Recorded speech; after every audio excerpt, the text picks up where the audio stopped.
the February. I'm behind. We're so glad you're here. Today's presenters are from the Capital Area Justice Ministry Network, and you will really enjoy hearing what they have to say. The Lord be with you. And also with you. Let us pray. Grant, O God, that your holy and life-giving Spirit may so move every human heart, and especially the hearts of the people of this land, that barriers which divide us may crumble, so suspicions disappear and hatred cease, that our divisions being healed, we may live in justice and peace through Jesus Christ our Lord. Amen. Thank you. Okay, so more folks are coming in. So Good morning. Good Morning. Glad to see you. If you have not, before you leave today, would you sign in the back so we have a record of who's here? And I have more they'll copies of be- the they should agenda. Does be- anybody need one? Her. Everybody has them? Okay, good. So, welcome. I wanted to do just a brief introduction to what the Capital Area Justice Ministry is. You can follow along up here if you want to, who we are. We are a network of 20 congregations at this point. We hope to grow, have many more. You know, there are lots of congregations in Tallahassee and in the area we'd like to have join us, who have come together to work towards more just policies at our local level. I wanted to introduce a few people in the room. I want to introduce Leah Wiley, who is our lead organizer. Let's see, who else? Claire Dodd, who is one of our team leaders. Blaise Denton, who's a network member. Carol Newman, a network member. Who else is Brenda Williams, a network member. And Megan Owens will be online with us. She is also a team leader. And I'm Laura Newton, and I am both chair of the Due Justice Committee and the St. John's Liaison with the Capital Area Justice Ministry as a lay leader. So let's go ahead and get started. Brenda, would you like to come up and talk to us a little bit about Micah?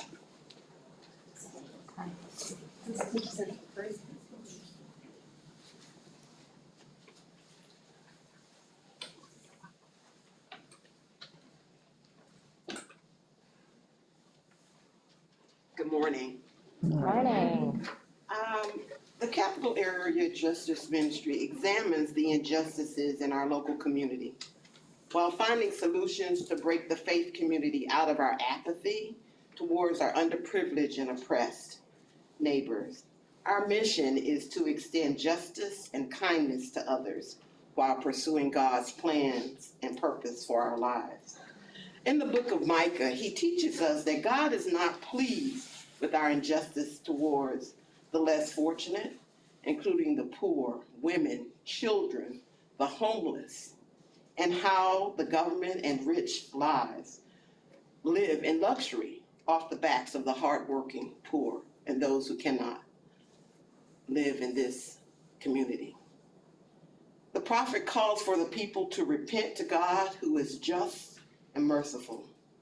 The St. John's Capital Area Ministry Committee, we are led by the Spirit, and we urge our fellow members to pray and repent and live as God desires, because Micah 6:8 says, we are to do justice, to love with kindness, walk humbly with our God. So that is our mission, that is our goal, and we as St. John's shall move forward. Thank you.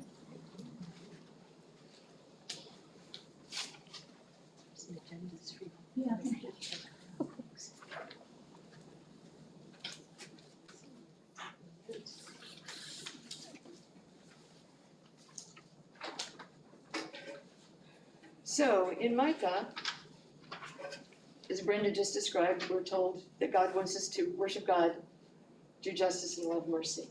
And we know that we worship well together. Here we all are. We've just been doing that. Oh, thank you. And we do a good job of showing mercy. We're involved in a multitude of great community activities, whether it's serving soup at the Carney House or serving at Grace Mission or whatever. We're doing a good job there. But we don't do justice very well. And only because it's hard for individuals to do justice. We need numbers, we need to work together, we need many, many people. And we have an example of that in Nehemiah. In Nehemiah, in the Bible, like now, there was not a pandemic, but there was a famine. And the people were suffering. And biblical justice at that point in time meant holding the king and the pharaoh accountable for fair treatment of all people, as Brenda mentioned, especially the poor, the widow, and the orphan.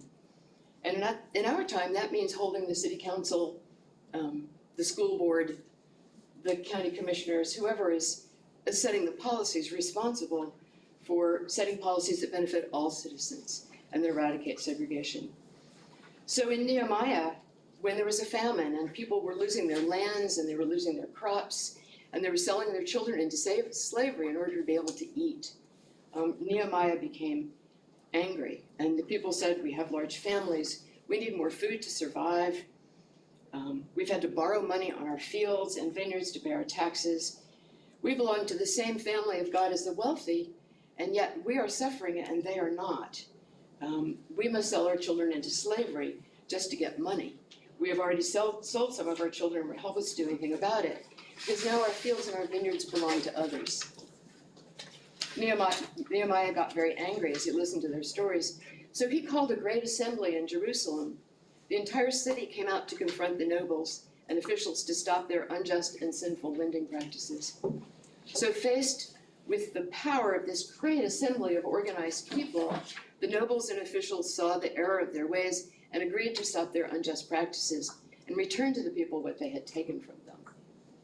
And so we pattern our justice ministry on Micah and Nehemiah. So we are attempting to do justice by calling together great numbers of people. So you may wonder how we do this. Well, individually, we don't have the power to hold the political leaders accountable. So we build people power by joining together with other faith communities across Tallahassee through a justice-wide ministry called the Capital Area Justice Ministry. We follow Nehemiah's example by bringing together thousands of people to have a great assembly once a year where we invite officials to meet with us and to hear our demands for change in our community. So our goal this year, ultimately is to have our average worship attendance show up at a Nehemiah action. So you hear that, our average worship attendance, which is at this point in time around 425 people, average worship attendance. This year our goal is to have half that, which would be about 212 people at our Nehemiah action from St. John's alone, not from the whole city. Our goal from the whole city is to have a couple thousand people at this Nehemiah action, so that we can show our people power, that the people demand, like the people did with Nehemiah, that justice be done. So Nehemiah got angry about the injustice in Jerusalem. So what I would like for you to do now is what we do in house meetings, what we did in the fall, which is we got together with 10 people or so together by Zoom or in houses, and we shared with each other what our personal concerns are about justice. Not the abstracts, people are hungry, but the personal. What have you seen? What have you experienced? What is your experience of injustice in Tallahassee? And then we gathered those stories together and made decisions based on those stories. So what I would like for you to do now is just choose a partner, turn to somebody near you, and just for a minute or two each, tell a story about what injustice has been like in your life, what you've experienced. I know you'll feel a little shy about this, that's okay. Just do it anyway, just a minute or two, it's not long. No wrong answer. And there is no wrong answer, right, there's no wrong answer.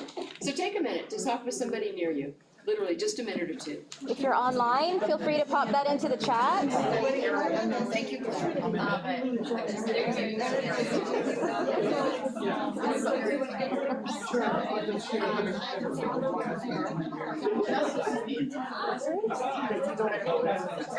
Yeah, no, somebody back there. No, we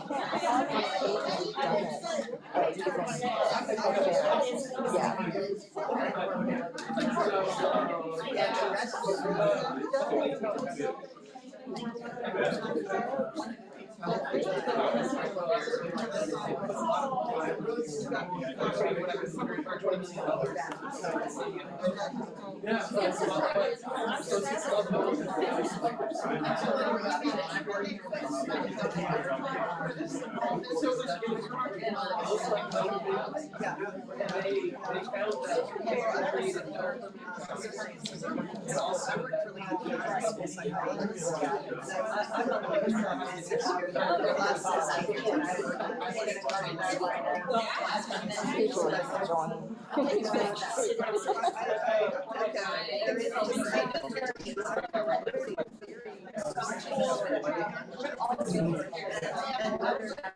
That camera was like cool to sort of look at everybody, but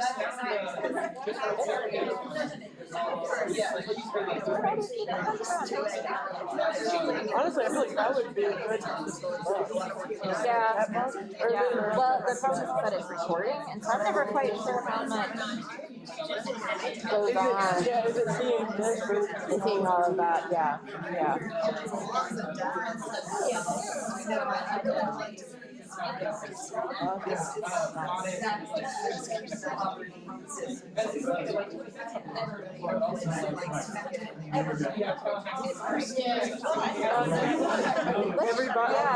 Let's pop that up.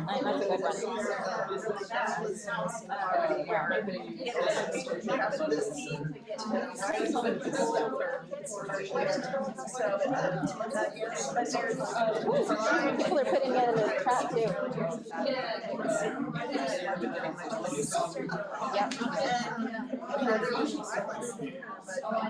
Wow.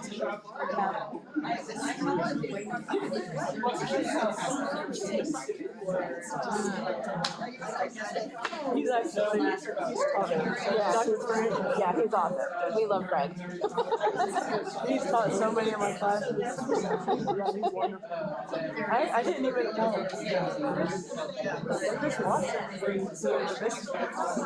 Oh yeah.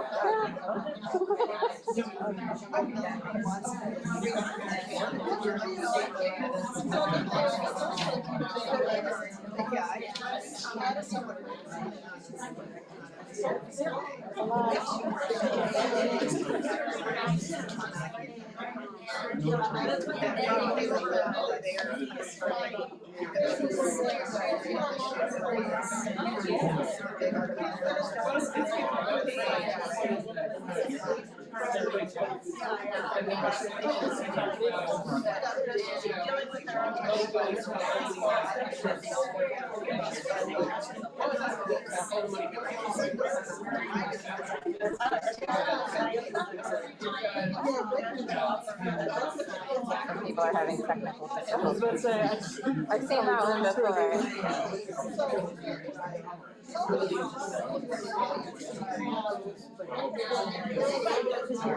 Okay, friends, 1 minute warning. Just a minute.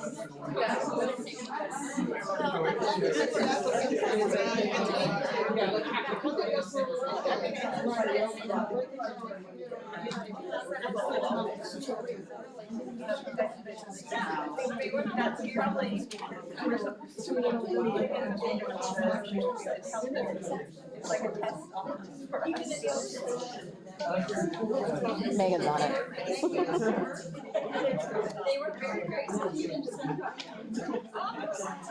I love the sound of your voices sharing stories. Yeah, she's on one of our groups. She's one of our team leaders. So she's gonna. I'm not good at thinking about stuff like that. Like just thinking of saying something, so. Yep. She's there, she's got it. All right, friends. I love the sound of your voices sharing stories. So, this is how we generated the topics that you're now going to hear about.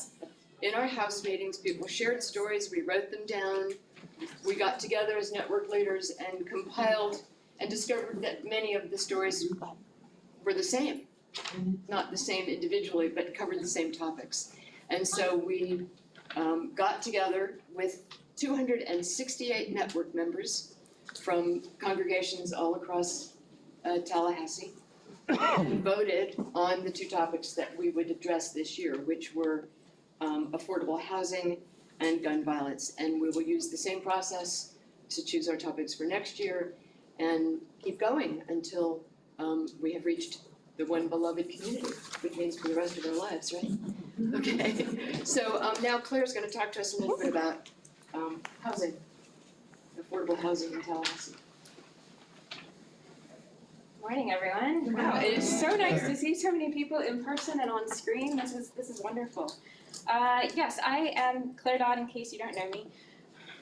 And I am on the Affordable Housing Strategy team, and so I've been working with a number of other folks within our community, figuring out who we need to talk to and actually going through the research process. And as of today, we have met with Florida Housing Coalition, the Big Bend Homeless Coalition, City of Tallahassee's Housing Division, the Center for Community Change, Bond Neighborhood Association, Legal Services of North Florida, which do a lot with evictions, and the Leon County Housing Services, and there are, I think, another 3 other interviews in the pipeline. And actually, if you are interested in learning more about this, on Tuesday, there is the joint affordable housing workshop between the city and the county. It is at the glorious hour of 9 in the morning, but it is televised. It is on YouTube. It's on the city and the county's websites, so you can get a little bit more background information as they talk about it. Because that has been what was sort of surprising to me. I've never done this kind of research before, and I've never been involved in this process. And so honestly, there was a part of me was thinking, we're gonna uncover some vast conspiracy. You know? We're gonna uncover something, I watch too much television, let's just say it right now. We're gonna uncover all of these folks who don't have houses in the city and the county, they're not gonna know about it. They know. They know. For good or for ill, they are extremely aware of all of this. I'm gonna give you a couple of numbers, and all of these numbers, they either came from the Census Bureau, they came from the city or the county itself. They are aware. 26% of Tallahassee city residents and 18% of Leon County residents live below the poverty line. Another 30% of our population in Leon County, while above the poverty line, are asset limited, income constrained, employed, or ALICE, aka working poor. That means almost half of our county's residents do not have sufficient income to cover the bare minimum costs of basic necessities. And there's a lot of reason for this. Wage stagnation, we won't even talk about the pandemic and what that's brought on. The need for housing and the lack of housing and the lack of affordable housing. And most low-income families rent rather than own. And a lot of the city and county plans focus a great deal on home ownership. And trust me, there's an entire coffee talk series about why that is. I won't go into it, but it's fascinating. But basically, because these low-income families don't have enough and they aren't bringing in enough, they do not have enough to budget for anything other than rent. The local fair market rent for a 2-bedroom apartment is $1,024 a month. To afford this rent without paying more than a third of their income, a single mother earning the local minimum wage $8.65 per hour would need to work 93 hours a week. They would need to earn $20 per hour working 40 hours a week in order to afford that. I'll go ahead and share my story. Y'all know where I work. I have a very good wage. I love working here. I live in a 1-bedroom, 1-bathroom apartment with no guaranteed parking, and I pay $1,350 a month for my rent. That is half of my paycheck. And I am lucky. I have a safety net. I have friends and family locally who will help me out. So many people don't have anything close to that. And there are more than 13,000 families of 4 making less than $38,000 annually. Therefore, what can they afford? Is there anything locally that they can afford? The Tallahassee Housing Authority, which is the group that provides vouchers for affordable housing or provides Section 8 housing, they have 5,000 households on their waiting list. And that's the waiting list. That is not the families they are actually serving. Big Bend Homeless Coalition said that I believe it can take their workers up to 3-4 months to find housing. They do interviews, they will do 300 interviews with families a week. The system is stressed. There isn't enough housing. And there are a lot of reasons for this. There is a capacity crunch, according to the city and the county. Developers, this isn't exactly a booming metropolis. Developers aren't exactly clamoring to come here to build affordable housing. There's been wage stagnation. There have been a vast amount of evictions due to the pandemic. So there are a lot of factors that go into this. That doesn't really change the problem. The problem is that there isn't safe and affordable housing for people, for a number of people. And rent is increasing across the board. I am pretty darn sure my landlord is gonna raise my rent at the end of my lease. So we'll see what I'm doing in June. And so if it is hard on me with the good job and the safety net, it's hard on the folks who are unemployed without the safety net. There is a lot that can be done, however, locally. And that's what we're looking into. That is what all of this research has been doing. We, let's see, I'll list a couple of things. We're looking at inclusionary zoning. Are there other kinds of incentives that can be given to landlords and developers? If we want to focus on the eviction rate, which is really very shocking, can we provide some pro bono mediation? Because so many folks don't know where to go. Can we get people educated on what their rights actually are? There's a lot that can be done, and that is what we are trying to figure out what to do. But the fact does remain, the lack of affordable housing doesn't just impact one person. It doesn't just impact one family. It impacts everybody. One of the more unpleasant statistics that I did learn is that every time a child moves, they are set back 6 months academically. One of the other ladies on our housing strategy team, she's a teacher. She teaches 2 kids. They had just gotten back into their equilibrium, gotten back into the swing of things. They're moving again. They're gonna go back to the beginning. And they got retained. They got held back a grade. Did they? Yesterday. So again, and then, it's this knock-on effect. So not only are these kids suffering, their parents are suffering, the teachers are trying to do what they can to help. This is not just, this doesn't happen in a vacuum. It impacts all of us. And again, this isn't miles away, this is down the road. So affordable housing has been very interesting. I feel like I need a master's degree in all of this to understand it. But the fact of the matter is that this needs to be fixed, and I think we can fix it, and we need your support to do that.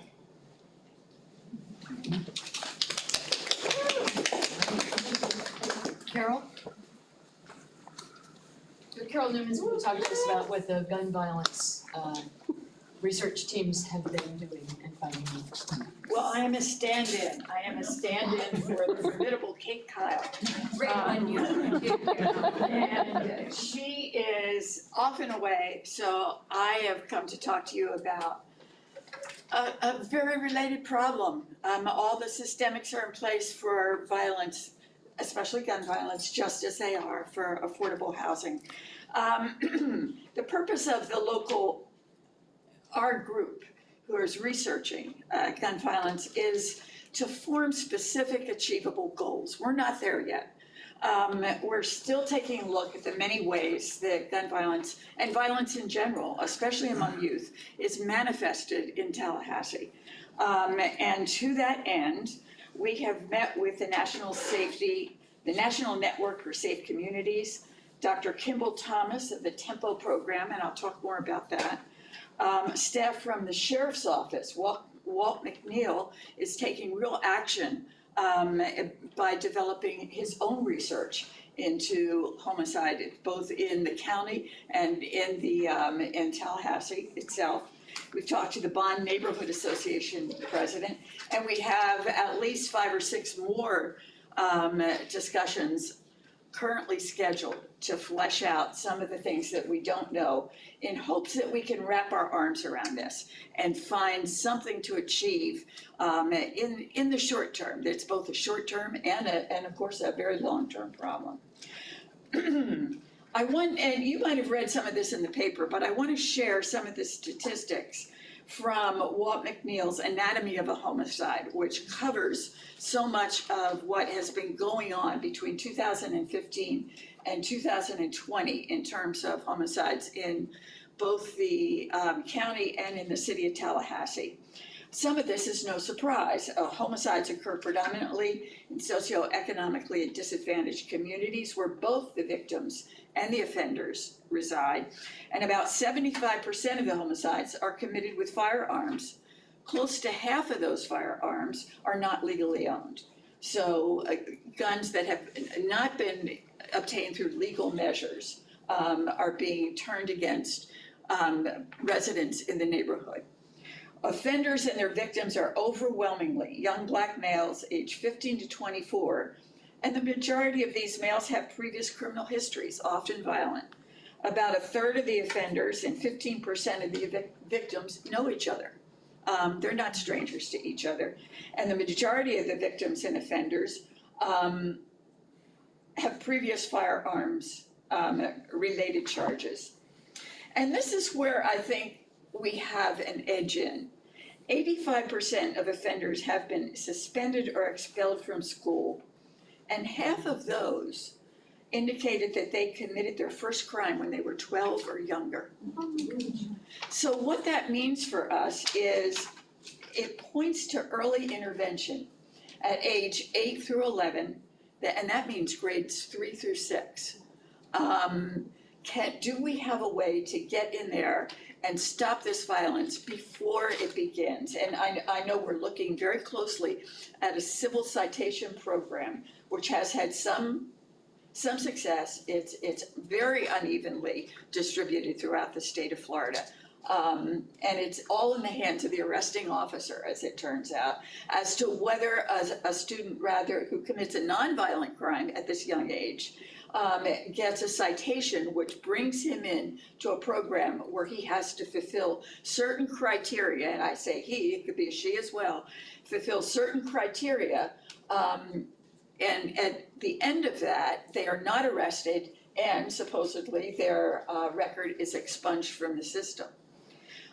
We're looking at that as a way to see what can be added on to that to help these kids in grades 3 through 6.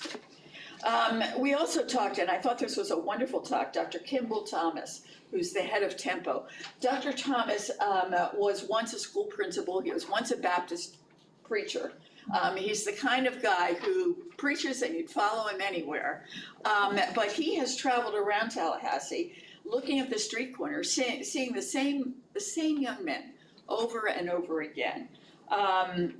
He calls them disconnected youth. And these are dropouts. They usually drop out at grades 9 or 10. They have no job. They're in desperate need of job training and opportunities. All that seems to be open to them at this point is minimum wage jobs at fast food restaurants. And he wants them to have a better opportunity to that. He describes them, and this is probably accurate, it's harsh but accurate, as unparented, undisciplined, and unchurched. And these are all ways in which adults have failed them. Gun violence gets involved if a drug deal goes bad, or if a youth is disrespected on social media or in front of his peers. What it means to be a man becomes a big issue when you're an adolescent on a street corner, and this is often when the violence occurs. Tempo receives grants from the city of Tallahassee to get these young men to commit to a one-year plan where it offers them counseling, case management, GED, and Dr. Thomas strives for this, a job with the possibility of advancement. For some, the possibility of going on to TCC is even there. Tempo also strives to get family members involved, as does civil citation. So there's some adult somewhere responsible for that child and the fact that he or she is disconnected and headed down the wrong path. Their goal is to reduce the number of disconnected youth in Tallahassee by 30%, a very ambitious goal. Here's one of the saddest things that I heard Dr. Thomas say, and that is that by the time one of the youths that he has identified as being disconnected gets to be 17, gets to be 18, Dr. Thomas's program can no longer help them. They are already too deeply embedded in a system that's offering them opportunities, just not the kind of opportunities that's going to lead them to any place but prison. So here's are the next steps. Our interviews continue with the State Attorney's Office, Juvenile Division, the Public Defender's Office, the Office of the Sheriff and their Juvenile Services. Later on, we'll meet with Group Violence Intervention at the Giffords Law Center. That'll be a Zoom. And also the Life Center and work with at-risk, who work here with at-risk students. And after that, I think there are other programs that the group is researching as a whole in other cities that have seen some success. And we will reach out to the leaders of those via Zoom and get to the point where we feel that we can say, this is an achievable goal and this is our strategy for doing so. I invite you to join us. This is a problem that affects all of us.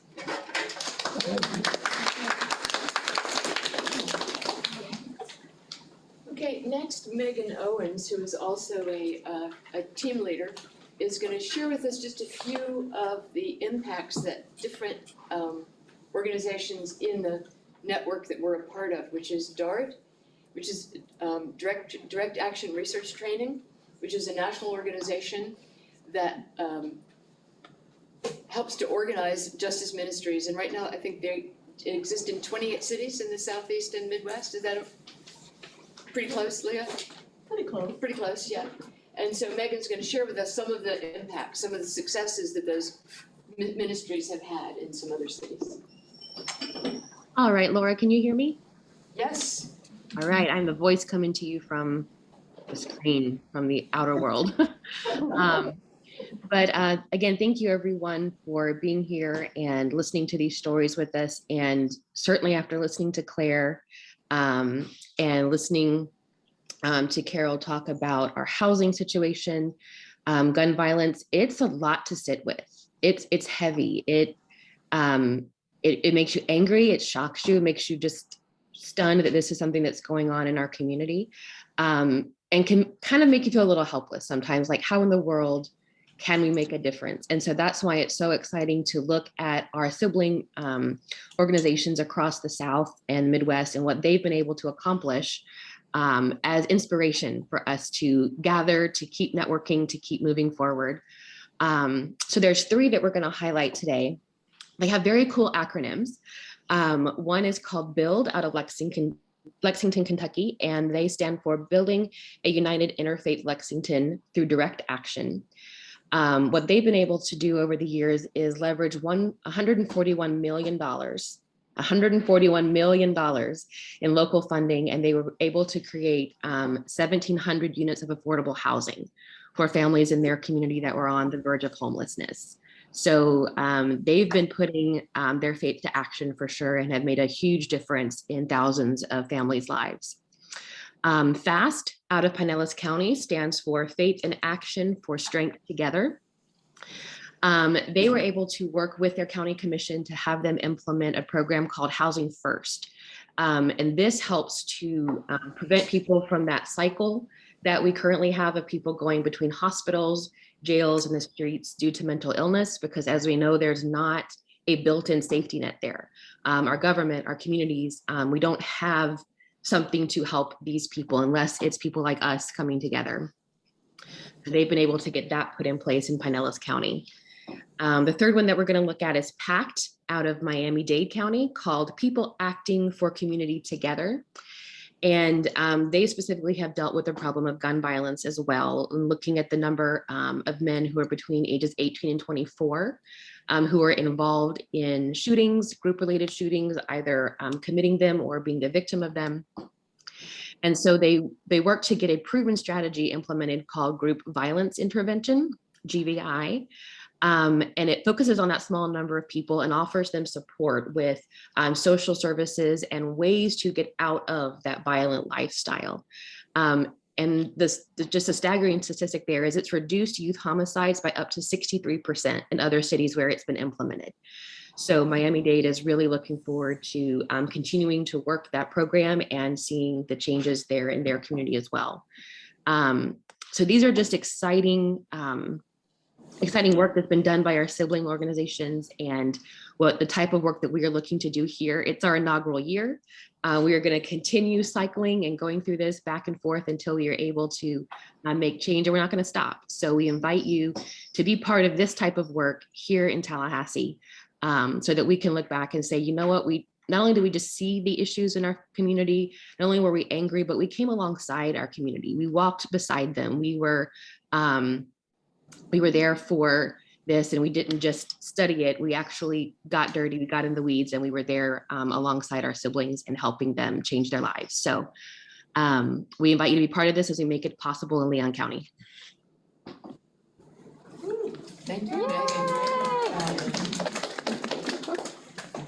Okay, next we're gonna hear from Blaze Stetton, who's gonna talk to us about the solutions, we hope. Hey everybody, wait, what solutions? No, you're talking about the. Oh, I'm talking about, the process, yeah, okay, so, hey everybody, my name's Blaze Denton, I've been going here for 4 or 5 months on and off, but I've been in Tallahassee for a long time. Like Laura was saying, I work at the Florida Housing Coalition, and we're like a training and technical organization. We work across the state, and we advise people on affordable housing.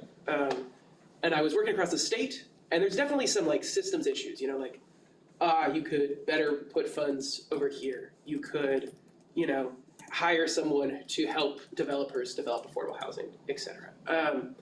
But most of the solutions we know, like you can build CLTs, you can tax new commercial construction and use the funds for affordable housing. You can use infrastructure funding for affordable housing.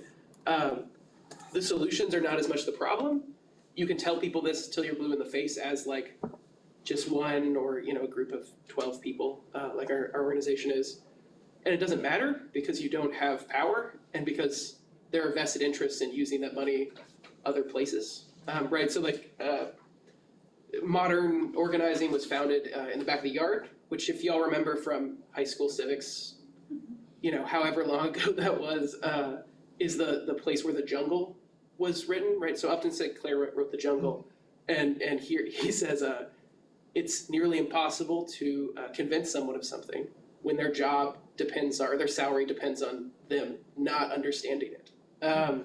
It doesn't matter how right you are if all of the forces of wrongness are what have power. And so then I started seeing this work across with dark organizations, just doing stuff like we did or like my coworker did with CAJM, which is just like answering questions. And then DART started like winning things, or I would win. Look, some of them have been many years ago, but like Hope and what we looked at here, FAST in Pinellas and Build. The Lake County one, and yeah, Build in Kentucky.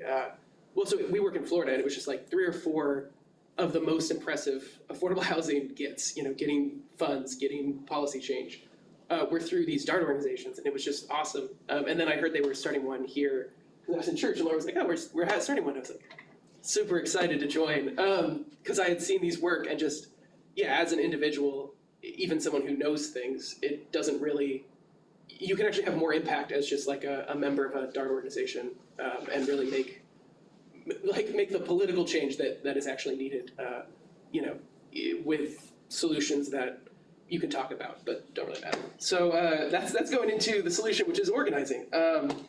So becoming a member of our DART organization, CAJM, is not super hard. You join, you become a network member. that requires you come to 3 events. One of them has already happened, the network assembly meeting. You come to the network assembly meeting, that's where the topics are chosen. We have 2 this year, gun violence and housing. Then you come to the pep rally. The pep rally is where solutions are offered.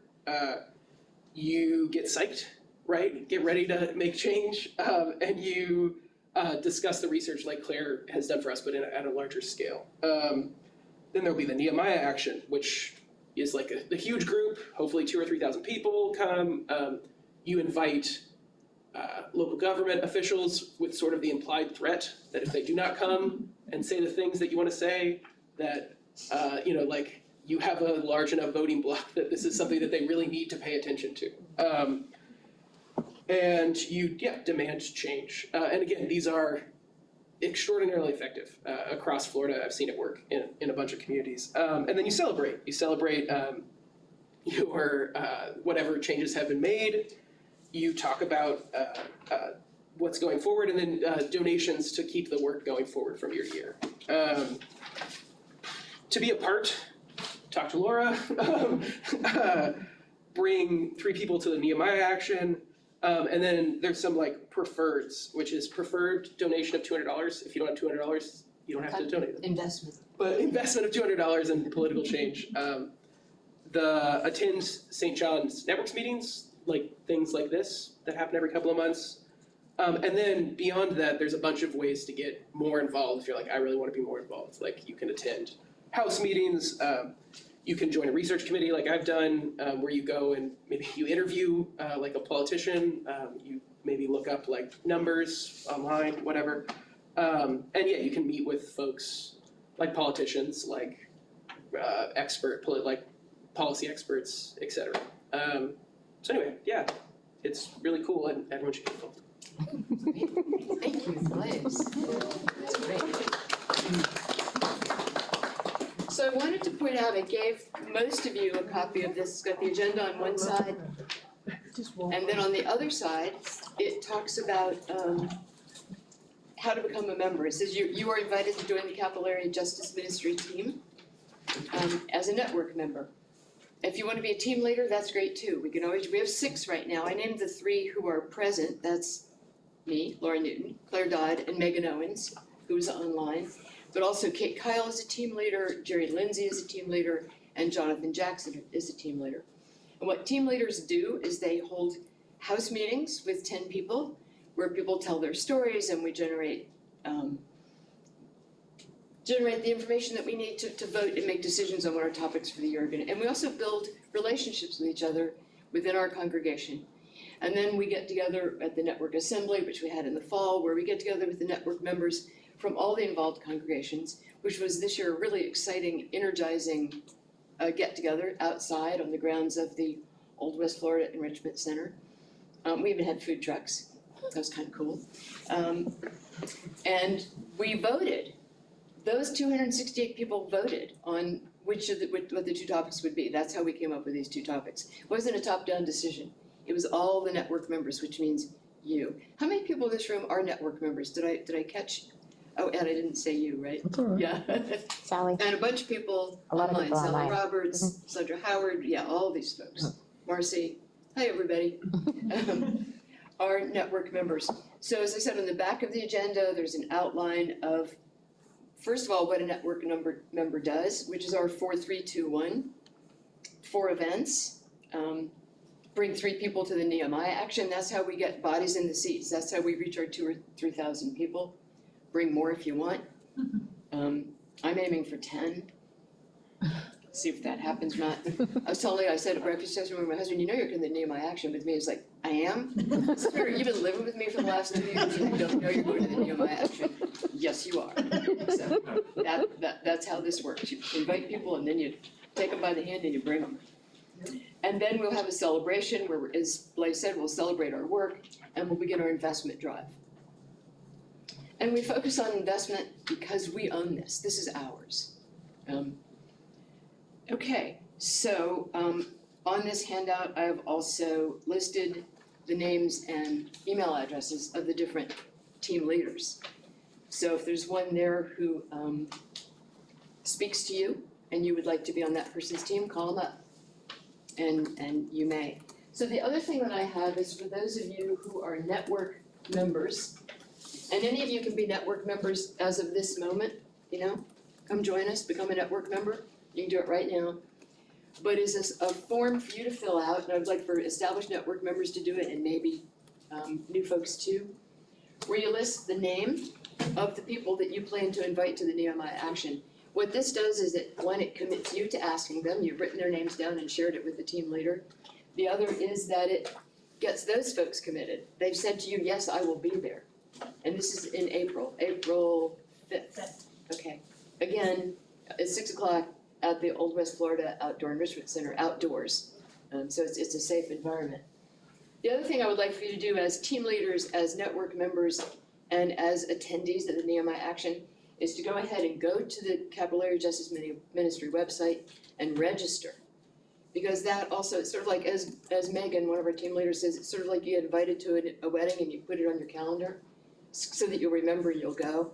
So registering for the Nehemiah Action is a way of committing in your heart that you will actually be there. It also allows us, when we have research meetings with folks from this point forward, to say, hey, we already have 500 people registered. Hey, we already have 600 people registered. As we get closer and closer to that number, then we have that people power. We have people who want you to address these issues and implement these solutions. So, what questions do you have? I know that was a whole lot of information in 45 minutes. Yes? I am wondering if there's a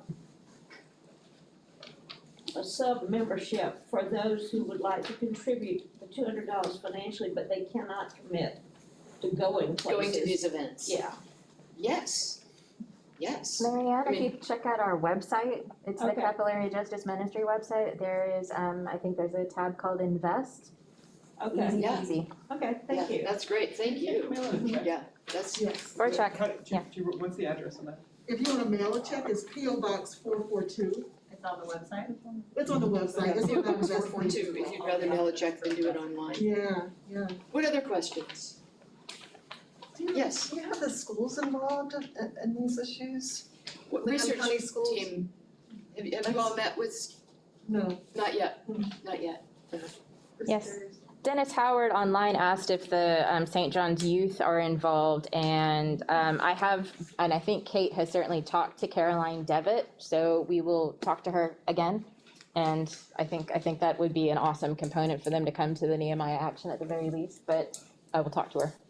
And if you have a suggestion of someone that one of the research teams could meet with at the school district level, I think that the research teams would welcome suggestions of other people to meet with.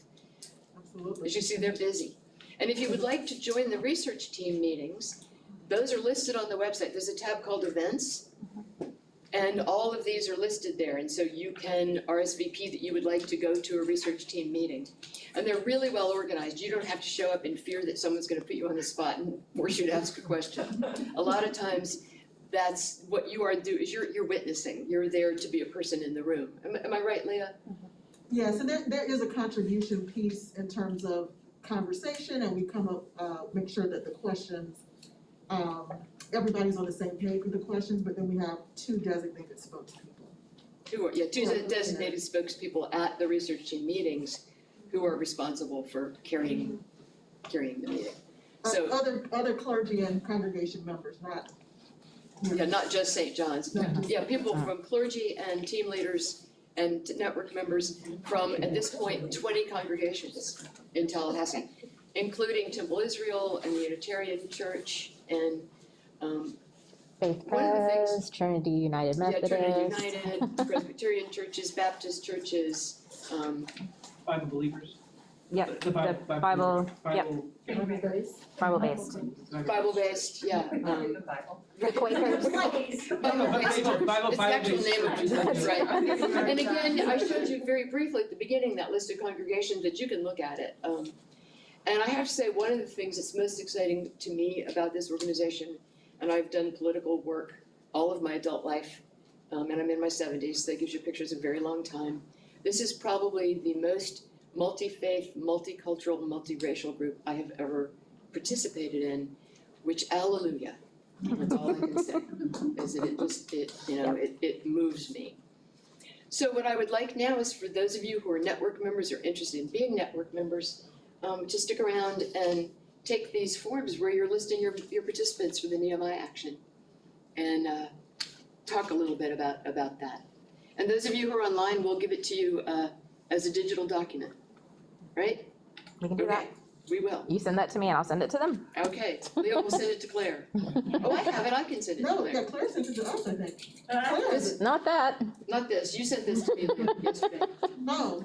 So what about the Google form that you made? Oh, the Google Docs, these will then be entered in a Google form so that we have our congregation's Oh, invitees organized in a way that we can make sure we're not all inviting the same 10 people, right? Because that would sort of defeat the purpose, right? Which is very possible here at St. John's. But we're a big congregation, so we would like to, and it doesn't need to be St. John's members, it can be like my husband who's unaffiliated, or, my next door neighbor who belongs to Temple Israel and she hasn't joined a group there, so I'm gonna steal her rather than a Temple Israel team member. Don't tell Rabbi Shields. Oh, I've told him. He said, if you can get him there and I can't, more power to you. That's what he said, so. All right, who needs a copy of this participants list? Who's it? And those of you, okay. And also I need the other thing that you handed out, for some reason, because I'm not a member. But I'd like to be a member. Oh, yes. So this is your list of people to invite. And I'm gonna get the other one. Yeah, or let somebody take my turn or something. It's kind of. Can I give you all my pile of movies? Laura. Right, that's, yeah, absolutely. I'll do it. My handful of proposals. Is there, I don't wanna make her enter these. Laura, is there an easier way, like, would it be easier for us to just go online and enter them? Sorry, hold on one second. Okay, we'll stop recording. Yeah.